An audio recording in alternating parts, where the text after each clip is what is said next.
Finally, ibinahagi na ng South Korean shipbuilder na Hanwha Ocean ang kanilang pasabog na offer sa Philippine Navy.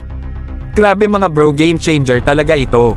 May mga photos silang ipinakita na nagpapakita ng kanilang offer na base sa KSS 3PN Jambogo 3PN na nagmula naman sa KSS 3000 and Changho class ng ROKN.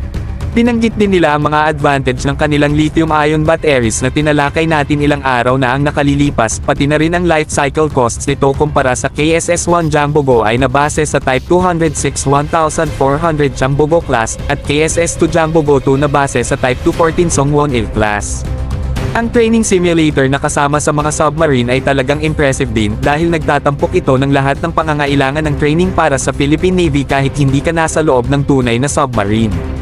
Ngayon, nasa kamay na ng Navantia at Naval Group kung kaya nilang mamatch o talunin pa ang offer mula sa Hanwha Ocean. Abangan na lang natin ang susunod na kabanata nito, mga bro. Malapit na ang desisyon ng Philippine Navy na magbubukas ng bagong yugto sa ating maritime defense. Hanggang dito na lang ang latest update na talagang nakakapagpabangon sa atin.